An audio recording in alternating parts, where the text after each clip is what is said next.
అండి, welcome to నవలా హృదయం. ఈరోజు వీడియోలో వసంత శిశిరం నావెల్ నెక్స్ట్ పార్ట్ చూసేద్దాం. కథలోకి వెళ్ళిపోదాం రండి.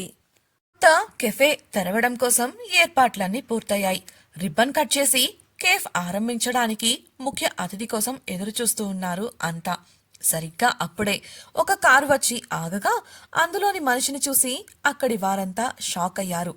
ఉమా, గణేష్లతో సహా. శిశిర నవ్వుతూ ఆ వ్యక్తిని ఆహ్వానించడానికి కారు వద్దకు నడవబోగా వెంటనే తేరుకొని ఆమెను అనుసరించారు. అక్కడున్న స్టూడెంట్స్ కూడా విస్మయంగా చూస్తూ కారు చుట్టూ గుమ్మిగూడారు. కారణం, అక్కడుంది తమ యూనివర్సిటీ చైర్మన్ గారు. సగౌరవంగా ఆయనను రిసీవ్ చేసుకున్న శిశిర వాళ్ళు మేళతాళాలతో ఆయన్ను కేఫ్ వైపుకు ఆహ్వానించారు. సరైన ముహూర్తంలో ఆయన చేత రిబ్బన్ కట్ చేయించి కేఫ్ పేరును కూడా అందరికీ తెలిసేలా చేశారు. ది బాండింగ్ కార్నర్ అన్న పేరును చూసి సంతృప్తిగా నవ్వారు చైర్మన్. శిశిర, ఉమలు కలిసి గణేష్ ను కౌంటర్లోకి తోసి సీట్లో కూర్చోపెట్టారు.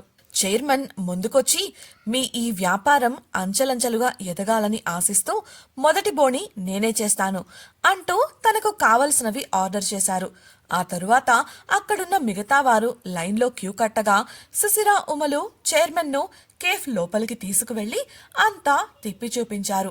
చివరిగా ఆఫీస్ రూమ్ కు ఆయన్ను తీసుకువెళ్లారు. ఆయన ఆర్డర్ చేసిన ఐటమ్స్ అందిస్తూ, అడగగానే కాదనకుండా వచ్చినందుకు చాలా చాలా థ్యాంక్స్ సార్, హృదయపూర్వకంగా చెప్పింది శిశిర.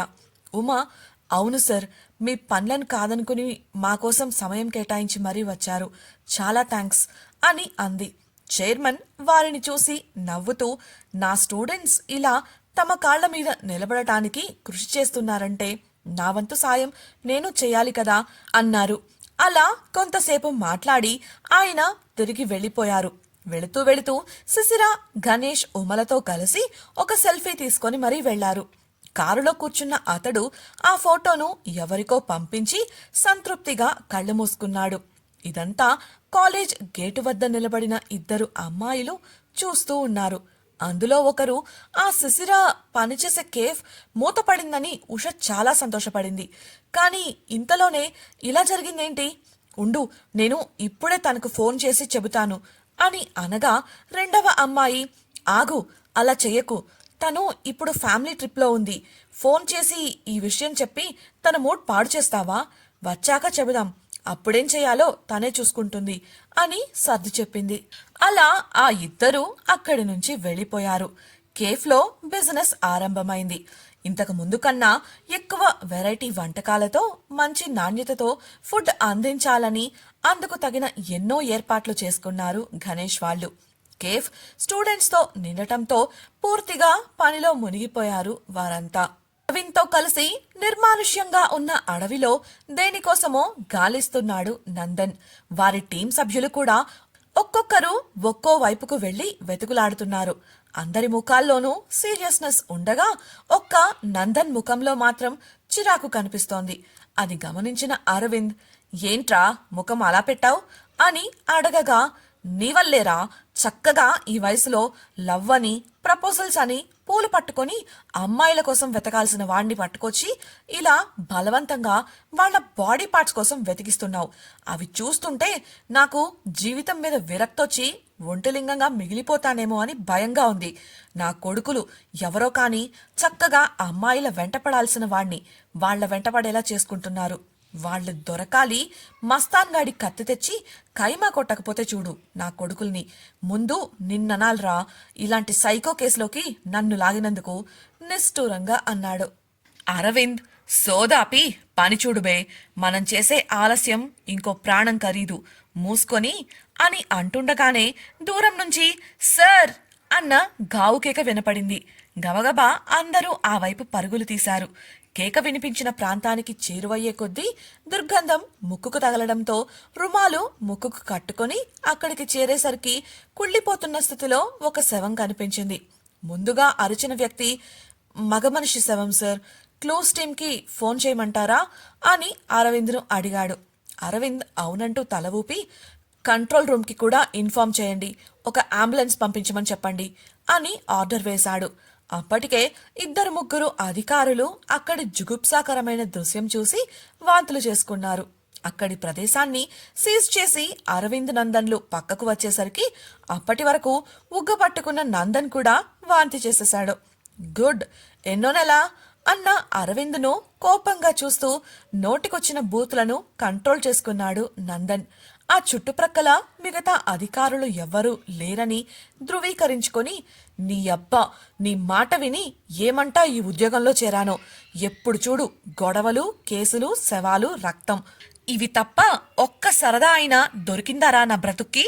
నా స్టేషన్లో ప్రశాంతంగా డ్యూటీ చేసుకునేవాణ్ణి పట్టుకొచ్చి ఈ కేస్ డ్యూటీలో ఇరికించావు, ఉక్రోషంగా అరిచాడు. నందన్ అరుపులకు ముసిముసిగా నవ్వుకున్నాడు అరవింద్. ఆ నవ్వులు చూసిన నందన్కు మరింతగా కాలింది.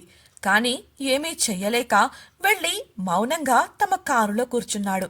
కొంతసేపట్లోనే క్లోజ్ టీం రావడం, చేయవలసిన ఫార్మాలిటీస్ పూర్తి చేయడం జరగగా బాడీని జాగ్రత్తగా ప్యాక్ చేసి హ్యాండ్ ఓవర్ చేసుకున్నారు పోలీసులు. ఒక అధికారి అరవింద్ దగ్గరకు వచ్చి, సార్, ఇది ఆ శవం దగ్గర దొరికింది, బహుశా చనిపోయిన వ్యక్తిది అనుకుంటున్నాను అంటూ ఒక సీల్డ్ కవర్లో ఉన్న పర్సును చూపించాడు. అరవింద్ గ్లౌజులు వేసుకుని ఉండటంతో కారు బ్యానెట్ను ఆసరా చేసుకుని పర్సును తెరిచి చూశాడు.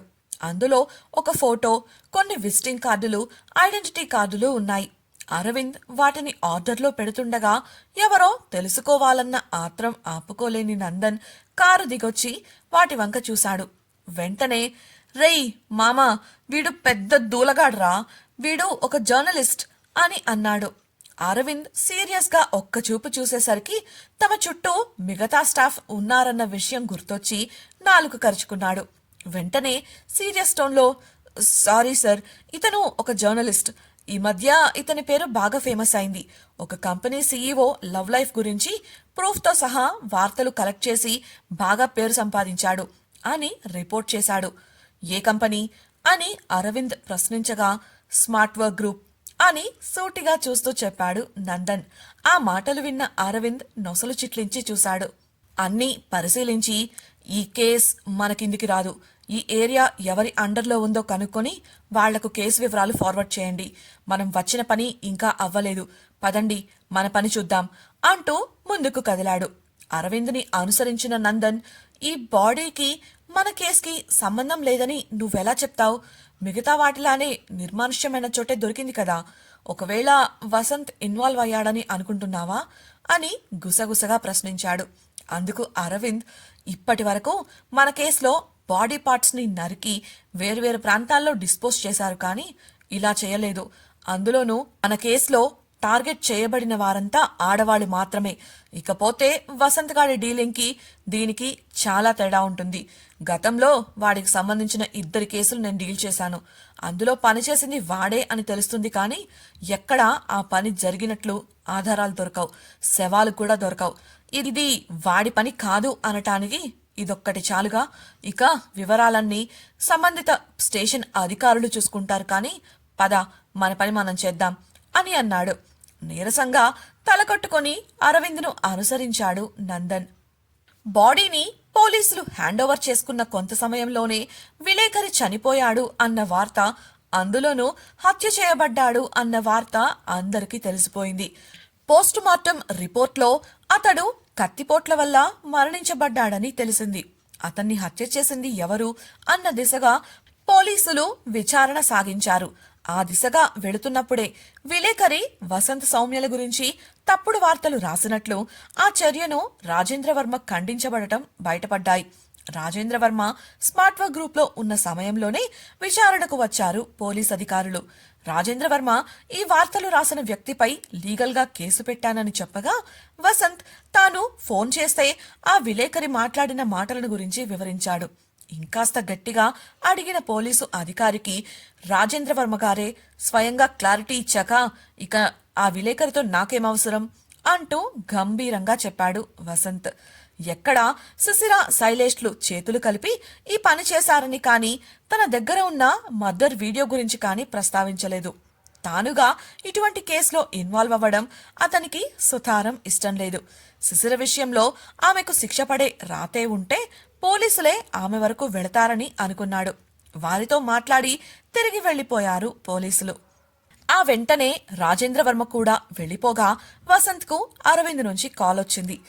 పోలీసులు వచ్చినట్లున్నారు అని అరవింద్ ప్రశ్నించగా, అవును, బాడీ నీకే దొరికిందని విన్నాను. నీకు అక్కడేం పని?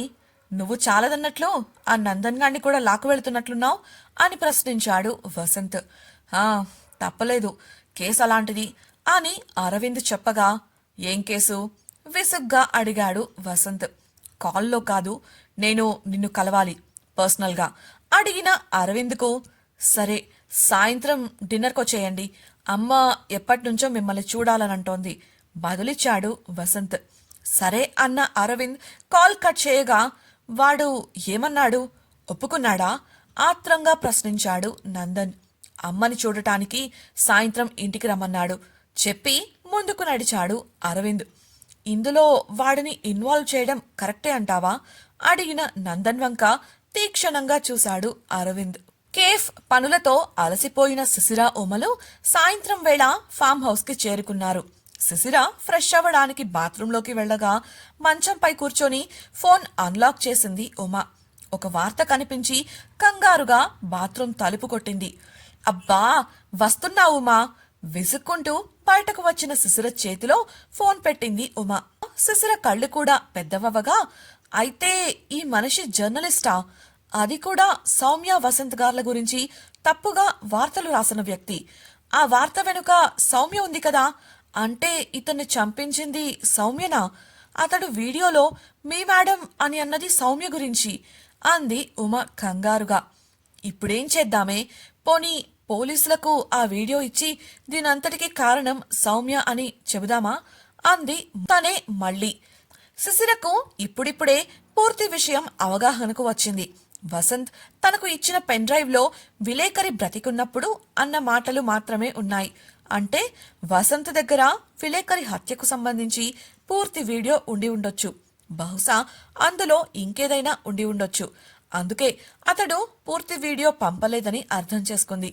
కానీ ఏ బేస్ మీద వసంత్ తనను ఈ విధంగా ద్వేషిస్తున్నాడో అర్థం కాలేదు. మనం అలా చేస్తే మనతో పాటు వసంత్ గారు కూడా సమస్యల్లో పడతారు, అది సరికాదు అని అంది శిశిర. సరిగ్గా అప్పుడే ఉమకు ఏదో అర్థమై, శిశిర, నీకు వసంత్ గారు పంపిన వీడియో గుర్తుందా? అందులో మీ మేడం అని అతడు అనడం బహుశా ఆ మేడం నువ్వేనని మిగతా ఆధారాల ద్వారా వసంత్ గారు అనుకుంటున్నారేమో.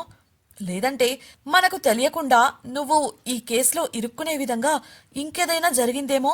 అందుకే ఆయన అంత కోపంగా ఉన్నారేమో అంటూ తన అభిప్రాయాన్ని వెలిబుచ్చింది. ఆ మాటలకు దీర్ఘాలోచనలో పడింది శిశిర. కొద్ది రోజులుగా తాను ఎక్కడికి వెళ్ళింది, ఏం చేసింది, ఇలా అన్నింటినీ జాగ్రత్తగా గుర్తు చేసుకుంది. ఇంతకీ ఇప్పుడు విలేకరి హత్య కేసులో శిశిర ఇరుక్కొనుందా? ఏం జరిగిందనేది తెలుసుకోవడానికి శిశిర ఏం చేయబోతోంది? అరవింద్ నందన్లు డీల్ చేస్తున్న కేసేంటి? దానికి ఈ కథకు సంబంధం ఏంటి? పోలీసులు అడిగినప్పుడు వసంత్ శిశిర గురించి ఎందుకు బయట పెట్టలేదు? విలేకరి కేసులో తిరగబోయే మలుపులేంటి? శిశిర ఉమలు గణేష్తో మళ్ళీ ఎందుకు చేతులు కలిపారు? తెలుసుకోవాలనుకుంటున్నారా? అయితే ఛానల్ను సబ్స్క్రైబ్ చేసి వసంత శిశిరం నెక్స్ట్ పార్ట్ వినేయండి. అలాగే మీకు ఈ వీడియో నచ్చినట్లయితే లైక్ చేసి మీ సన్నిహితులకు షేర్ చేయండి. మీ అభిప్రాయాలను మాతో పంచుకోవడం కోసం కామెంట్ సెక్షన్లో తెలియజేయగలరు. ఇట్లు మీ నవలా హృదయం team. Thank you for listening.